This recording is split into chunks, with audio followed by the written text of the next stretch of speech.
que não ficou das melhores para o Corinthians. Tá? Por que Sérgio Ramos no futebol brasileiro é tão difícil? Preciso te explicar agora por que Sérgio Ramos no futebol brasileiro é tão difícil para não dizer impossível. O zagueiro de 38 anos de idade já foi alvo do Boca Juniors na Argentina e do Corinthians no futebol brasileiro. O Sérgio Ramos é casado com uma apresentadora de TV, a Pilar Rubio. Ela tem um papel importante em uma das principais emissoras do país.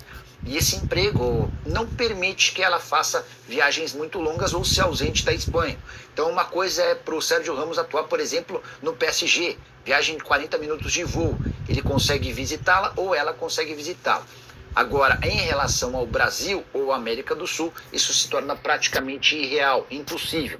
E aí, além de abrir mão da companhia da esposa, o Sérgio Ramos também ficaria distante dos 4 filhos do casal. Ele tem um menino de 9 anos, depois de 8, de 6 e de 4 anos de idade.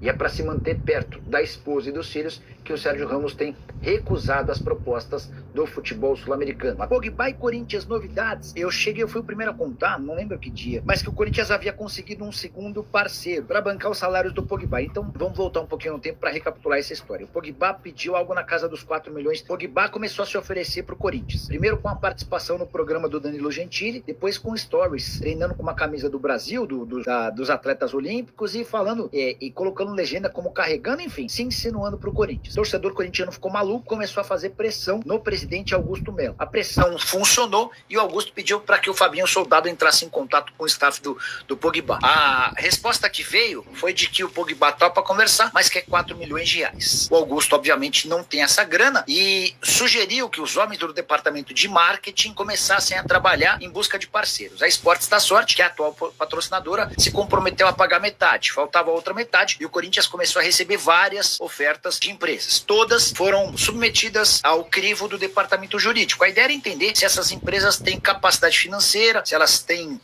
nome limpo no mercado, enfim, para não criar mais confusões. E uma dessas empresas foi aprovada pelo departamento jurídico e o Corinthians, a partir daí, procurou o staff do Pogba para falar, agora a gente pode conversar. Já temos condição de, se não pagar os 4 milhões de reais, se aproximar desses 4 milhões de reais.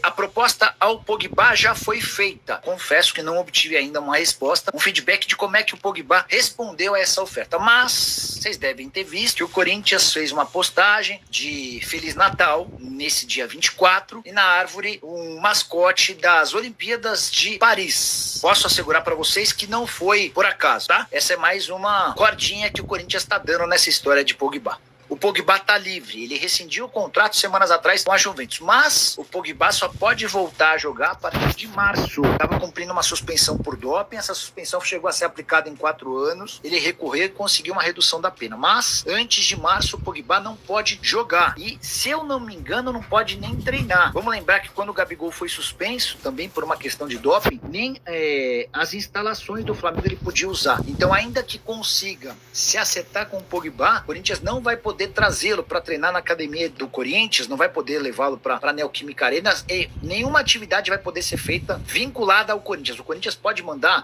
gente da equipe dele para passar um cronograma de atividades, para fazer trabalhos fora do Corinthians, mas o Pogba estará proibido de fazer esses treinos sob supervisão do Corinthians.